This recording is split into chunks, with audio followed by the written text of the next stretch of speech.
especially when there used to be a lot of children around, and even when there aren't children, there are vacuum cleaners and people bustling about. No, I always write in this little hut. I always have. It is absolutely quiet up here.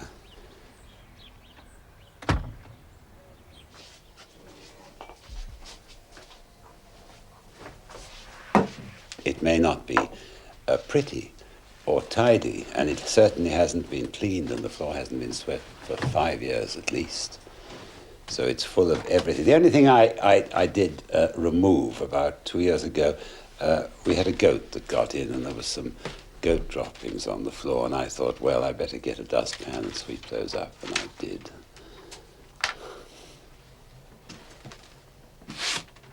I've taken a great deal of trouble with the actual chair I sit in and the place I put my feet, which is tied to the legs of the chair so I don't shove it away when I press my feet against it.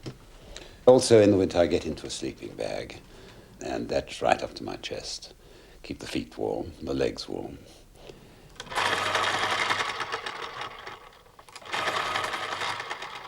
And I always use 6 pencils, and they always have to be sharpened before I start.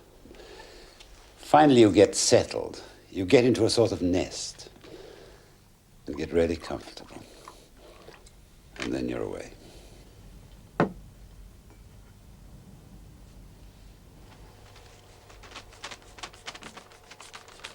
pencil doesn't very often touch the paper. It's looking and musing and correcting, and then you do a little writing, and in the end you get something done. But your concentration is fairly intense. You're lost. You're into this world of the story that you happen to be doing. It's terrifically demanding, you know. What do I write? 4.5 hours a day. So a quarter of my waking hours, I am completely immersed in a dotty world of fantasy. And you come out, you know, in a kind of moony state. To my mind, I don't think there's any question that to write a children's book of comparable quality to a fine adult novel or story is more difficult. It's much more difficult to achieve the children's book. Now, why is that? Goodness knows. Do you have to put yourself in their minds? Or is that the wrong way yes, to approach it? Yes, you do. You see, when you're old enough to and experienced enough to be a competent writer, and you're ready to write a book for children, because a young person can't do it. A child can't do it. By then, you become pompous and adult, grown up, and you've lost all your jokiness. You don't have any, and so unless you are a kind of undeveloped adult, and you still have an enormous amount of childishness in you, and you giggle at funny stories and jokes and things, I don't think you can do it. Another of the things one hears about writing for children, and I'd love to know whether it's a myth or not, is that children are very severe critics. Well, I think they take the books far more seriously than adults. If you read a novel, a goodish novel, you read it, you enjoy it, you put it down. And that's it. Then you go look for the next one. If a child picks up a book and likes it, that's not the end of it, you know. It's read at least 4, 5, and sometimes 15 times, and each time it's got to stand up to that. Sooner or later, some of them finish by knowing them by heart. A rural vantage point in a small home counties village hasn't restricted Dahl's vision.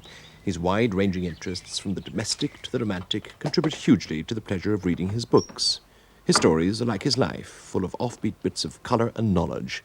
He's about as near as you'll find to a 20th century Renaissance man.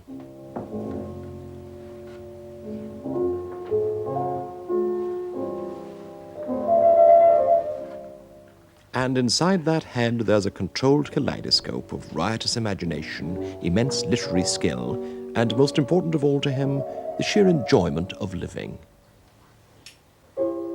I love pictures, and I've always collected pictures, even when I couldn't afford to buy them. And now I have some good ones, lovely ones. I love wine and have several thousand bottles in the cellar.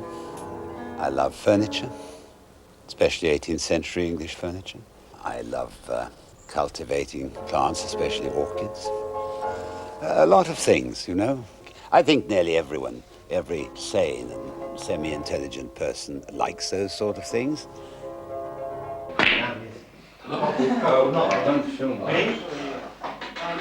We have a good snooker table in the house, and we play 3 times a week, and that's played with my local friends. Sunday's a long session. I mean, we start at 6:30, 4 of us, and we finish about 11. And someone brings in some sausages in the middle.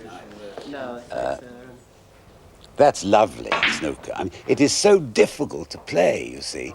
And what infuriates all of us, and I think especially me, is it's one thing that you cannot get really good at, however hard you try, unless you are supremely gifted, born with it. That's the one. That's 10p. Play for that one. That's a pound roll. You're very successful. Why do you still write? You don't need to presumably work anymore. Oh, no, I love it. I love it, yes. I don't know what I'd do without having something to work and worry about all day. You've been telling the children who write to you that you're now 66, you're getting old and you're feeling old, and if I may say so, you're not looking old. You look as if you're going to go on forever. No, I feel very ancient. When eventually you do finally have to give up or want to give up, whichever comes first. When I die. When you die? Yeah. Is there any particular way in which you want to have been remembered? Say by a child who turns into an adult? Well, you can quote Oscar Wilde and say, when I am gone, I hope it will be said, my sins were scarlet, but my books were red.